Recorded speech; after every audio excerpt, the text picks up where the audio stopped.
ప్రపంచవ్యాప్తంగా ఉన్న పురుషులతో పోల్చినప్పుడు మహిళల్లో కోపం, ఆవేశం, ఆవేదన, ఒత్తిడి పెరిగినట్టుగా సర్వేలు చెబుతూ ఉన్నాయి. ప్రస్తుతం నాతో పాటు ఫ్యామిలీ కౌన్సిలర్ రజనీ రమ గారు ఉన్నారు. ఆవిడతో మాట్లాడి అసలు మహిళల్లో కోపం అనేది ఎందుకు పెరిగింది, ఇది ఎవరికి నష్టం, దీనివల్ల ఎవరికి లాభం, కుటుంబ వ్యవస్థ మీద మహిళల కోపం ప్రభావం ఎలా ఉండబోతుంది, ఇవన్నీ కూడా రజనీ గారిని అడిగి తెలుసుకుందాం. నమస్తే రజనీ గారు. నమస్తే స్వరూప. వివిధ దేశాలకు చెందిన 1,00,000 మందికి పైగా పురుషులు మహిళల మీద ఈ సర్వే చేశారు. మహిళలలో ఎక్కువగా కోపం ఉన్నట్టుగా, అది కూడా గత 10 ఏళ్లతో పోల్చినప్పుడు మహిళల్లో కోపం పెరిగినట్టుగా సర్వేలు చెబుతున్నాయి. ఎందుకు, దీనికి కారణం ఏమంటారు రజనీ గారు? అది కాలక్రమేణా ఆడవాళ్ళలో ఉన్న భావాలకి అనుకూలంగా, అంటే సిచ్యుయేషన్స్కి అనుకూలంగా మార్పులు వస్తూ ఉన్నాయి. చూడండి, పాత కాలంలో ఆడవాళ్ళు అసలు మాట్లాడినిచ్చేవారు కాదు. సో వాళ్ళకి కోపాలు వచ్చేవి కావు. ఎందుకంటే వాళ్ళు ఎందులోనూ కూడా ఇన్వాల్వ్మెంట్ అవ్వనిచ్చేవారు కాదు, వాళ్ళు అయ్యేవారు కాదు. ఎందుకంటే చాలామంది చదువు లేని వాళ్ళు ఉండేవారు కదా పాత కాలంలో. లేడీస్ ఎక్కువగా చదువుకున్న వాళ్ళు ఉండేవారు కాదు, ఎక్కువగా మగవాళ్ళ మీద నడుస్తూ ఉండేది. ప్లస్ ఇంట్లో ఒకళ్ళు సంపాదించేవారు, జెంట్స్ బయటికి వెళ్ళి, ఆడవాళ్ళందరూ ఇంట్లో ఉండేవారు. చిన్న పిల్లలు అలాంటి వాళ్ళు ఒక 10th లెవెల్ వరకు చదువుకునేవారు, అంతవరకే. ఇంకా వాళ్ళ ఆ 10th క్లాస్ చదువుతున్న పిల్లలు ఉన్నారంటే వాళ్ళ పేరెంట్స్ అసలు చదువులేని వాళ్ళ కిందే ఉండేవారు దాదాపుగా. సో వాళ్ళకి దేని మీద నాలెడ్జ్ ఉండేది కాదు కాబట్టి వాళ్ళని ఎందులోని ఇన్వాల్వ్మెంట్ పెట్టేవారు కాదు. ఇంట్లో పనులు చూసుకుంటూ, పిల్లల్ని చూసుకుంటూ, ఇంటిని చూసుకుంటూ, అలా భర్తకి, చుట్టాలకి, పిల్లలకి ఎవరికేం కావాలని చూసుకుంటూ ఇంట్లోనే ఉండేవారు. వాళ్ళకి ఎటువంటి కోపతాపాలకి తావు ఉండేది కాదు. పిల్లలు కూడా చూడండి, అప్పట్లో ఎక్కువ జాయింట్ ఫ్యామిలీస్ ఉండేవి. తర్వాత ఆ రోజులను బట్టి అంత పిల్లల మీద ప్రెషర్స్ ఉండేవి కాదు. పిల్లల్ని తిట్టడం, కొట్టడం లాంటివి కూడా అంతగా ఏం ఉండేవి కాదు. అంటే స్కూళ్ళల్లో ఎవరైనా టీచర్స్ పనిష్మెంట్ ఇచ్చేవారు, కానీ ఇళ్లల్లో ఏంటంటే ప్రశాంతంగా పెంపకాలు ఉండేవి. సో మదర్స్ మీద అంత ప్రెషర్స్ ఉండేవి కాదు కాబట్టి వాళ్ళకి కోపాలు వచ్చేవి కాదు. తర్వాత ఏమైంది, కాలక్రమేణా చదువుకునే వాళ్ళు ఎక్కువయ్యారు. తర్వాత జనరేషన్లో చదువుకుంటే కూర్చోవడం కాదు, ఉద్యోగం చేయాలి అనే లెవెల్కి వచ్చేసారు. ఇప్పుడు ఇలా మొత్తం అందరూ చదువుకుంటున్నారు, మొత్తం అందరూ జాబ్కి వెళ్తున్నారు. అంటే ఎలా అయిపోయిందంటే అందరూ సంపాదించవలసిందే అన్న స్థితికి వచ్చేసారు. అంటే ఆ అవసరం ఉన్నా లేకపోయినా కంపల్సరీ అందరు జాబ్కి వెళ్తున్నారు ఇప్పుడు అమ్మాయిలు అందరూ కూడా. దానివల్ల ఏమవుతుందంటే జాబ్లో కూడా కొంచెం ప్రెషర్స్ ఉంటాయి, కొన్ని జాబ్స్లో డెడ్ లైన్స్ ఉంటాయి, వాళ్ళకి ఆ టైం ప్రకారం వాళ్ళు సబ్మిట్ చేయవలసి ఉంటాయి. తర్వాత పెళ్ళైన వాళ్ళైతే ఇంట్లో అన్నీ చూసుకోవాలి, జాబ్లో చూసుకోవాలి. ఇలా రకరకాల రీజనింగ్స్ వల్ల ఆడవాళ్ళకి కోపాలు పెరుగుతున్నాయి. తర్వాత ఏంటంటే ఈ జెంట్స్ వల్ల కూడా కోపాలు ఇంట్లో ఆడవాళ్ళకి పెరగడానికి ఒక రీజన్ ఏంటంటే, ఫ్యామిలీ చూసుకోండి. ఫ్యామిలీలో ఎవరు మాట వినకపోయినా ఆ ప్రెషర్ ఎక్కువగా లేడీస్ మీదే పడుతుంది. జెంట్స్ కొంతలో కొంత వాళ్ళు సేవ్ అవుతారు, బయటకు వెళ్ళిపోయి పట్టించుకోరు. ఈ పట్టించుకొనితనం ఎప్పుడూ ఉంది జెంట్స్లో. ఇప్పుడు మొత్తం అంత బాధ్యత లేడీస్ మీద పడిన రోజులే అని చెప్పుకోవాలి. ఇప్పుడు ఒకప్పుడు లేడీస్ ఏమీ అంత బరువు బాధ్యతలు ఉండేవి కావు వాళ్ళకి. ఇప్పుడు అన్నీ వీళ్ళే చూసుకుంటున్నారు. ఇంట బయట ఈవెన్ బిల్స్ ఏదైనా పే చేయాలన్నా, ఎక్కడ నుంచి అయినా పర్చేజ్ చేసుకురావాలన్నా, అఫ్కోర్స్ ఇప్పుడు ఆర్డర్ చేసుకుని కూడా తెప్పించుకుంటున్నారు.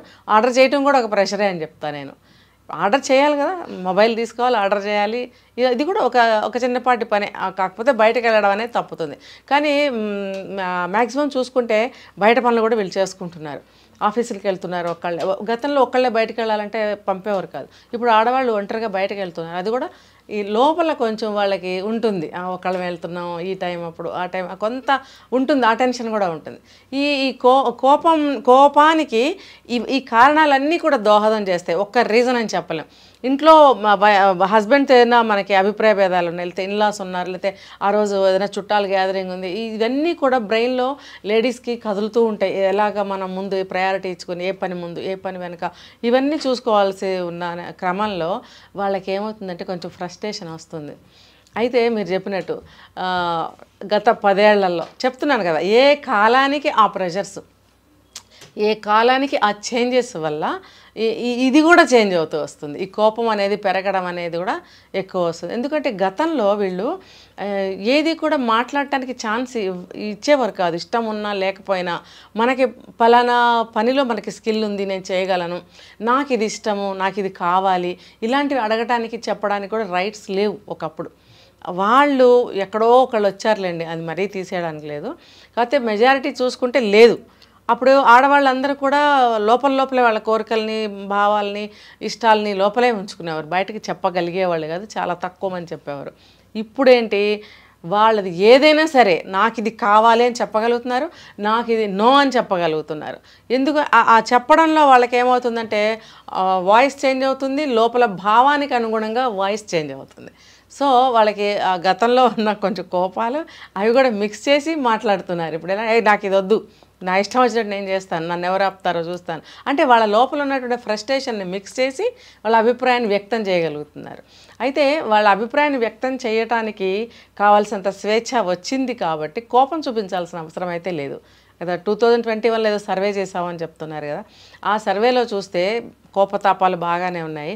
కొన్ని దేశాల్లో వీళ్ళందరూ గ్యాదర్ అయ్యి ఒక డే కోపం డే అట, ఆ కోపం డే యాంగ్రీ డే ఏదో పెట్టుకొని అందరూ కలిసి గట్టిగా అరుచుకుంటారంట.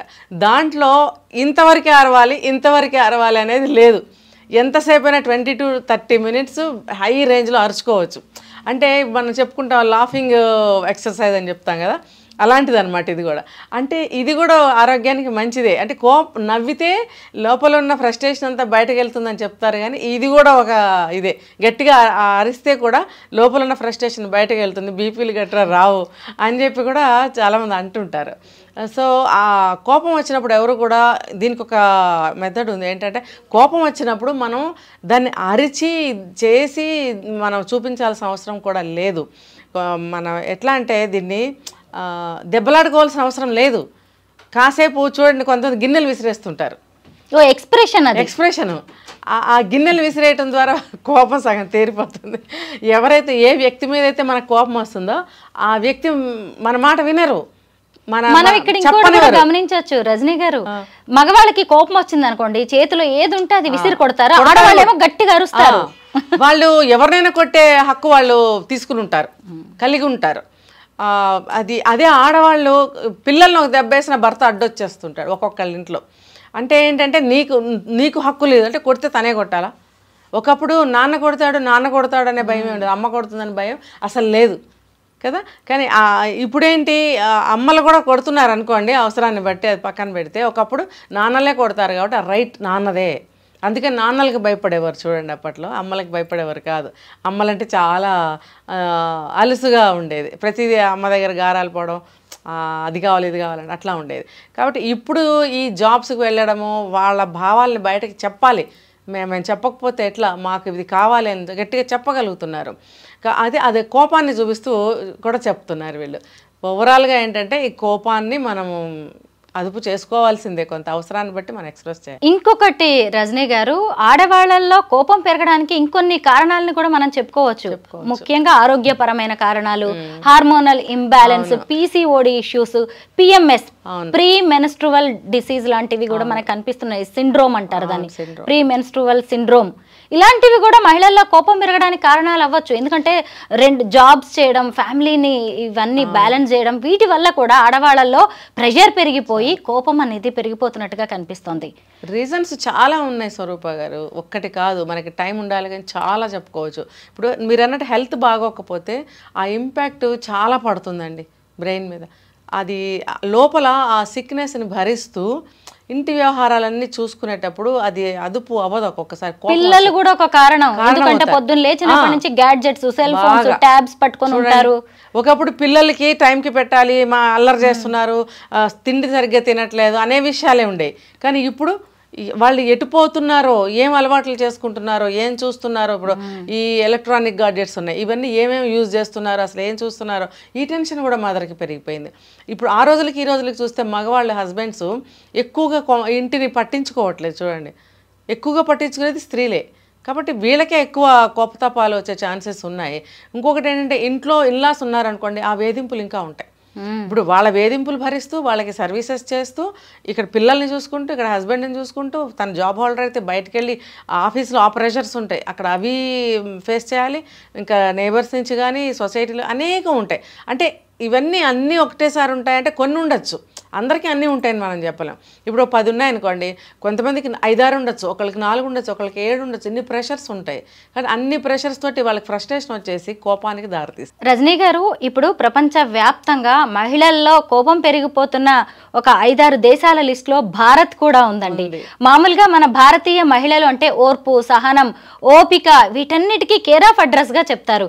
అలాంటి మన భారతీయ మహిళల్లో కూడా ఈ కోపం ఎందుకు పెరిగిపోతుంది అంటే ఇప్పుడు మనం చెప్పుకున్నాం ఈ కారణాలు, ఇంకా ఏమైనా ప్రత్యేక కారణాలు ఉన్నాయంటారా? అంటే స్వతంత్రత అనేది బాగా వచ్చేసింది కదా, ఇండిపెండెన్స్, ఇండివిజువాలిటీ వచ్చేసింది. ఎందుకు భరించాలి, నా ఇష్టం, నాకు కావాల్సినట్టుగా నేను ఉంటాను, ఈ రీజనింగ్స్ వల్ల ఆ కోపం కూడా వస్తుంది. ఎందుకనంటే నా ఇష్టం నేను ఉంటా, ఎవరైనా అదుపు చేసినా వాళ్ళు ఒప్పుకోరు. తర్వాత సర్వస్వతంత్రురాలని నేను ఎలా అయినా ఉంటాను.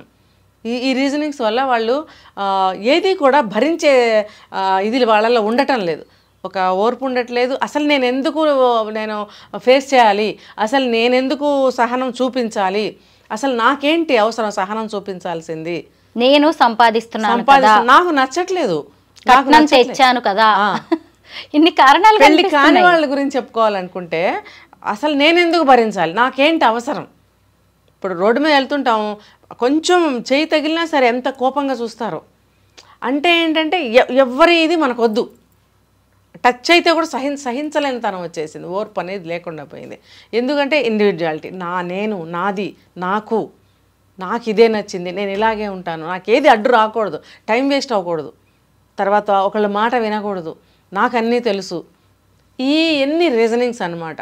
ఎక్కడా కూడా వాళ్ళు ఒక నిమిషం వెయిట్ చేయరు.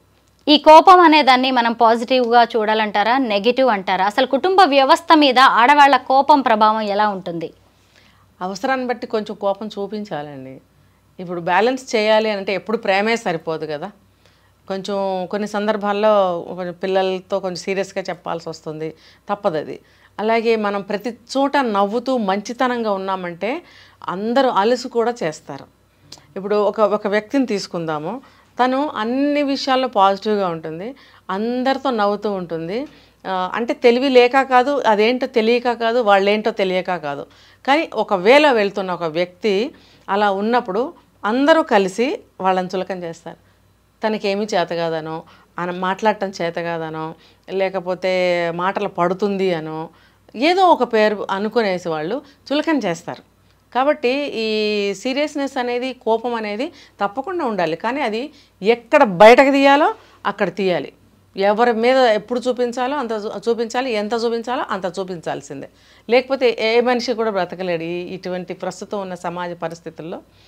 మనిషికి కొంచెం ఉండాలి, కానీ ఎక్కడ ఉండాలి, ఎంత ఉండాలి అనేది కూడా తెలుసుకోవాలి.